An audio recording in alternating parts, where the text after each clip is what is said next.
Today news के साथ में मैजिक फुटवेयर, हिडो सफलताको बाटो।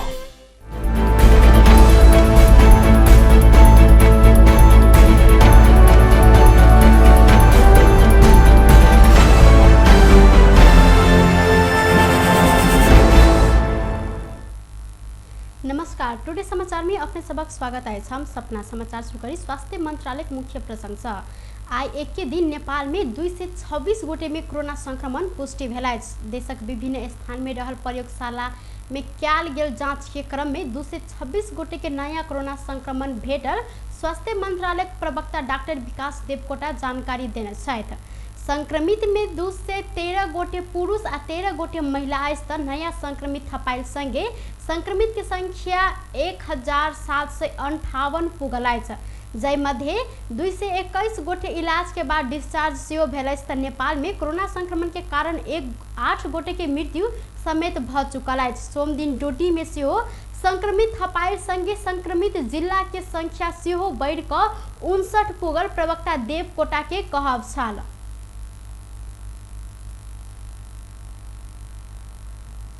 पोखराको प्रयोगशालामा प्रादेशिक प्रयोगशालामा गरिएको परीक्षणमा नवलपरासी पूर्व कावासोतीका 2 जना 22 र 36 वर्षीय पुरुष, त्यसैगरी नवलपरासी पूर्वकै बिना त्रिवेणीका 1 जना 14 वर्षीय बालक हुनुहुन्छ। त्यसैगरी कर्णाली स्वास्थ्य विज्ञान प्रतिष्ठानमा गरिएको परीक्षणमा 43 जनाको पोजिटिभ आएको छ। उहाँहरू दैलेख जिल्ला नारायण नगरपालिकाका 9 जना 17 देखि 35 वर्ष उमेरका पुरुषहरू हुनुहुन्छ। त्यस्तै गरी दैलेखकै सिमाडाका 2 जना 24 र 29 वर्षीय पुरुष हुनुहुन्छ। त्यसैगरी दैलेखकै देवाकाँडाका 3 जना 18 देखि 38 वर्षीय पुरुष हुनुहुन्छ। दैलेखकै सोधका 1 जना र साधुका 1 जना हुनुहुन्छ। उहाँहरू 35 र 22 वर्षीय पुरुष हुनुहुन्छ। त्यसैगरी दैलेखकै जुकेपानीका 1 जना 60 वर्षीय पुरुष पनि पोजिटिभ रहनु भएको छ। त्यसैगरी दैलेख दुल्लुका 7 जना हुनुहुन्छ। उहाँहरू 23 र 30 वर्षीय 2 जना महिला र 2 वर्षका बालकदेखि 39 वर्षका पुरुषसम्मका व्यक्तिहरू हुनुहुन्छ। जुम्ला हिमाका 8 जना 23 देखि 63 वर्ष उमेरका पुरुषहरू, त्यस्तै जुम्लाकै सिन्जाका 9 जना 12 देखि 45 वर्ष उमेरका व्यक्तिहरू हुनुहुन्छ। त्यसैगरी जुम्लाकै मा कार्यरत रहनुभएका 2 जना हुनुहुन्छ। त्यहाँ काम गर्ने व्यक्तिहरू 27 र 34 वर्षका पुरुषहरू हुनुहुन्छ।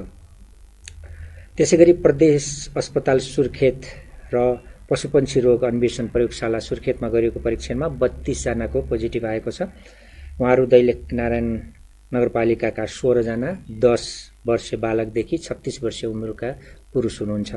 त्यसैगरी दैलेख महाबु गाउँपालिकाका 1 जना 25 वर्षीय पुरुष, सल्यान बनगाड कुपिण्डेका 10 जना 20 देखि 40 वर्ष उमेरका पुरुषहरू हुनुहुन्छ र सुर्खेतका बाराहतालका 5 जना 20 देखि 26 वर्षीय पुरुष हुनुहुन्छ। त्यसैगरी धुलीखेल अस्पतालमा गरिएको परीक्षणमा 20 जनाको पोजिटिभ आएको छ। उहाँहरू कपिलवस्तु बाणगंगाका 2 जना 31 र 38 वर्षीय महिलाहरू हुनुहुन्छ। त्यसैगरी रौतहट परौवाका 14 जना 19 देखि 45 वर्षका पुरुषहरू हुनुहुन्छ। त्यसैगरी रौतहटकै यमुनामाई गाउँपालिकाका 4 जना जो 20 वर्षीय महिला हुनुहुन्छ 1 जना र 22 देखि 35 वर्ष उमेरका 3 जना पुरुषहरू हुनुहुन्छ। त्यसैगरी भेरी अस्पतालको प्रयोगशालामा गरिएको परीक्षणमा 7 जनाको पोजिटिभ आएको छ। उहाँहरू बाँके डुडुवाका हुनुहुन्छ। 17 देखि 35 वर्ष उमेरका पुरुषहरू हुनुहुन्छ। त्यसैगरी राप्ती स्वास्थ्य विज्ञान प्रतिष्ठान दाङमा गरिएको परीक्षणमा 9 जनाको पोजिटिभ आएको छ। उहाँहरू सबै दाङ जिल्लाका हुनुहुन्छ। दाङ तुलसीपुर उपमहानगरपालिकाका 5 जना 18 देखि 32 वर्षीय पुरुष, त्यसैगरी दाङ गडवा गाउँपालिकाका 2 जना 24 र 36 वर्षीय पुरुष, त्यसैगरी लमहीका 1 जना 40 वर्षीय पुरुष र दाङकै राप्ती गाउँपालिकाका 1 जना 36 वर्षीय पुरुष हुनुहुन्छ। त्यसैगरी राष्ट्रिय जनस्वास्थ्य प्रयोगशालामा गरिएको परीक्षणमा 92 जनाको पोजिटिभ आएको छ। उहाँहरूमध्ये धनुषा धनौजीका 4 जना 18 देखि 48 वर्ष उमेरका पुरुषहरू, त्यसैगरी धनुषाकै हम्सपुरका 2 जना 19 देखि 20 वर्षीय पुरुषहरू हुनुहुन्छ। त्यसैगरी धनुषाकै जनकपुर प्रादेशिक अस्पतालका 1 जना 21 वर्षीय पुरुष हुनुहुन्छ। अहिना कोरोना की आशंका में बीतल 24 घंटा में 2310 गोटे में PCR से नमूना परीक्षण किया गया। नेपाल में अखन धरि 1,85,660 गोटे की कोरोना परीक्षण भेल स्वास्थ्य तथा जनसंख्या मंत्रालय जानकारी देलक अछि। 71,903 गोटे के PCR आ 1,13,757 गोटे के RDT से परीक्षण भेल मंत्रालय जानकारी देलनि। तत्कालीन राजा वीरेंद्र शाह के वंश नाश भेल दरबार हत्याकांड के आइ 19 वर्ष पूरा भेल अछि। 19 वर्ष आगा 2059 साल जेठ 19 गते तत्कालीन राजा वीरेंद्र शाह आ हुनकर परिवार के सामूहिक हत्या भेल साल। नेपाल की राजनीति के नया मोड में ल जाय मुख्य कारण दरबार हत्याकांड में तत्कालीन युवराज दीपेंद्र शाह के मुख्य दोषी देखलो पवै के वास्तविकता पुष्टि होव नहीं सकल अछि। तत्कालीन सरकार द्वारा गठित विभिन्न छानबीन समिति युवराज दीपेंद्र परिवार संग के विवाद के कारण माई बाबू भाई आ बहिन लगायत के गोली दागने निष्कर्ष में निकालल गेल साल। अनुसंधान बाद परिवार के सामूहिक हत्या केने समिति सब दावी केने साल। राजा वीरेंद्र सहित रानी ऐश्वर्या, युवराज दीपेंद्र, अधिराज कुमार निरंजन, अधिराज कुमारी श्रुति, अधिराज कुमार धीरेन्द्र, दीदी सब शोभा आ शारदा शाह का अलवा जमाई कुमार खड़क विक्रम शाह का जम्मा 10 गोटे के दरबार हत्याकांड में मृत्यु भेल साल। घटना राष्ट्रीय अंतर्राष्ट्रीय रूप में समेत चर्चा में आयल छल। घटना के मुख्य कारण दीपेंद्र शाह आ देवयानी राणा के प्रेम संबंध रहल, मुदा विवाह के लेल परिवार नहीं मानने बाद आक्रोशित भ क यशवराज दीपेंद्र स्वचालित हथियार चलेने होब सकबाक घटना बारे अनेकों आशंका अभी धरि जीवित रहल अछि। आई मेघ गर्जन संगे खसल ठनका से धमसा आ महतौरी में 2 गोटे के मृत्यु भेल। सबेर 9 बजे दिस घास आ जरना लाव जंगल गेल समय धमसा के मिथिला नगर पालिका 7 केमलीपुर के 48 वर्षक छिनमाया काफले के मृत्यु भेल। इलाका प्रहरी कार्यालय ढलकेवर के प्रहरी निरीक्षक तीर्थ कार्की जानकारी दिलैन। अहिना भैंसी चढ़ाव गेल समय महतौरी गाँव पालिका वार्ड नंबर 1 के 55 वर्षक इंदल यादव के मृत्यु भेल। प्रहरी उपरीक्षक महतौरी के श्याम कृष्ण अधिकारी जानकारी दिलैन। टुडे समाचार में छोटछिन व्यावसायिक विश्राम। यस डायरीमा मेरा सबै मिठा यादहरू छन्। मेरो हातमा यही फेभरेट ब्याट थियो जब मैले पहिलो पटक इन्टरनेशनल सेन्चुरी बनाए। यही बलले मैले फर्स्ट टाइम 5 विकेट्स लिएको थिएँ। ओडीआई स्टेटस पाउँदाको त्यो क्षण अनि मेरो पहिलो man of the match award पनि। मैले हासिल गरेको अचिभमेन्ट्समा मेरो मेहनत, सङ्घर्ष अनि मलाई साथ दिने मेरा फेभरेट चिजहरू छन्। सफलताको बाटो हिँड्ने ती सबैलाई म्याजिकको सल्युट। म्याजिक फुटवेयर, हिँडौँ सफलताको बाटो। त्यो रातो वाला हैन, हरियो वाला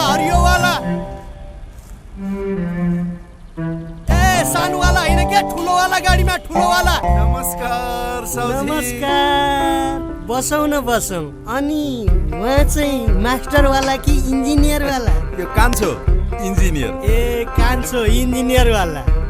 अनि किन आउनु भयो होला? सिमेन्ट चाहियो, त्यही भएर आइयो। ए ए ए कुन सिमेन्ट? राष्ट्रिय वाला कि अन्तर्राष्ट्रिय वाला? अखण्ड वाला कि मेरुदण्ड वाला? शक्ति वाला कि भक्ति वाला? चुनी वाला कि मनी वाला? ए साउजी, नेपाल गुणस्तर प्रथम अवार्डबाट पुरस्कृत असली ओपीसी सिमेन्ट। ए नो कम्प्रोमाइज वाला शिवम सिमेन्ट। ठीक रोज्नु भयो। नेपाल गुणस्तर प्रथम अवार्डबाट पुरस्कृत असली ओपीसी सिमेन्ट शिवम सिमेन्ट। क्वालिटीको मामलामा नो कम्प्रोमाइज। के पिउँ कि कुन चाहिँ वाला? जीवनको हरेक मोडमा छ सिरियस स्ट्राइकरले दिन्छ सुपर कम्फर्टको आवाज। सुपर भन्दा एक्स्ट्रा सुपर। टिभीएस स्ट्राइकरले दिन्छ 65 किलोमिटर भन्दा बढी सुपर माइलेज।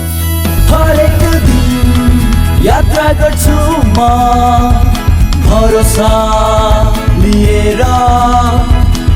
टिभीएस स्ट्राइकरको सुपर स्टाइलले सारा संसारको आँखा हुन्छ म माथि नै। टिभीएस स्ट्राइकर 125cc सुपर भन्दा एक्स्ट्रा सुपर।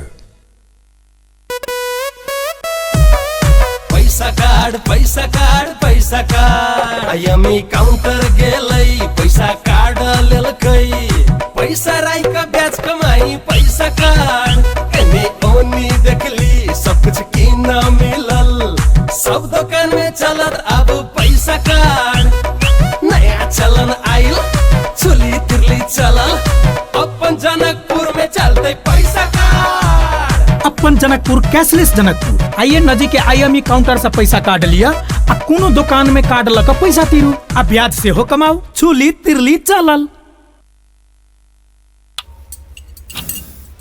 कोका कोला आज दिउँसो झप हुँदा केटीहरूले दामी सेल्फी खिचेछन्।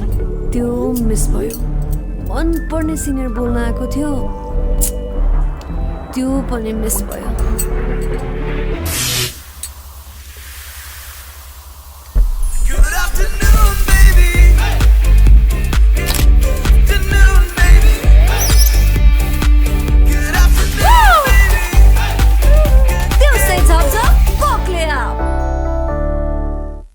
एकछिन फेरि सुरुदेखि है त। साथीभाइसँग फेस टु फेस भेट्नुको मजा त बेग्लै हुन्छ, तर अहिलेको समय जब it's better to be separated, we are happy to keep you connected. आज भोलि सधैँ सँगै।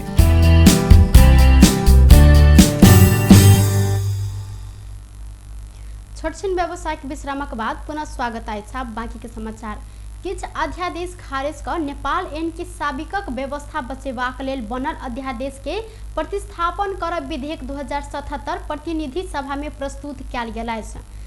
प्रतिनिधि सभा के सोम दिन के बैसार में कानून न्याय तथा संसदीय मामला मंत्री शिव माया तुम्बा हांफे व्यय विधेयक पेश केने छलथि। वैसे पहिने ओ किछ अध्यादेश खारिज कर नेपाल एनक साबिक के व्यवस्था बचेबाक लेल बनल अध्यादेश के प्रतिस्थापना कर विधेयक 2077 के प्रस्तुत के लेल अनुमति मांगने प्रस्ताव प्रस्तुत केने छलथि। बैसार में प्रधानमंत्री केपी शर्मा ओली के दिश से कानून मंत्री तुम्बा हांफे राज्यक निर्देशक सिद्धांत नीति तथा दायित्व कार्यान्वयनक संबंध में केने काज आ प्राप्त उपलब्धि सहितक नेपाल सरकार के आर्थिक वर्ष 2075-76 के वार्षिक प्रतिवेदन पेश कयल गेल छल।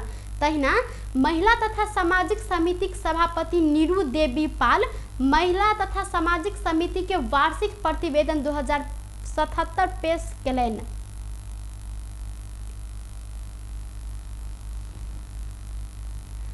वायु सेवा संचालक सब हवाई ईंधनक मूल्य घटाव सरकार संग मांग केलक अछि।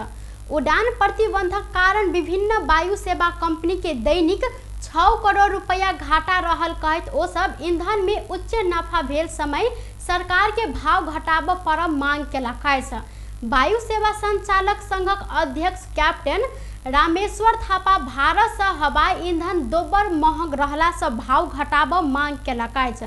सरकार बजट से हवाई ईंधन में लगबैत आयल पूर्वाधार कर हटेलक अछि, जाहिसँ हवाई ईंधन प्रति लीटर 10 रुपया सस्ता भेल अछि। बजट में विभिन्न प्रकारक शुल्क में देने छूट ईंधन के पूर्वाधार कर हटाव घोषणा समेत सकारात्मक रहल अध्यक्ष थापा के कहब छल। मुदा एहिसँ सेहो मूल्य समायोजन में उल्लेखनीय कमी नहीं आयल कहैत व्यवसायी सब हवाई ईंधन में अधिकतम 10% से बेसी नफा नहीं राख सरकार के ध्यान आकर्षण करलक अछि।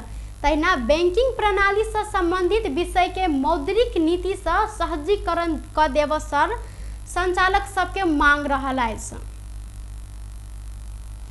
व्यस्त टुडे समाचार अभी के लेल एतबा। पुनः दोसर समाचार लऽ कऽ उपस्थित होबेटा करब। तखन देर के लेल हम सपना विदा मांग छी। देखते रही टीवी टुडे। नमस्कार।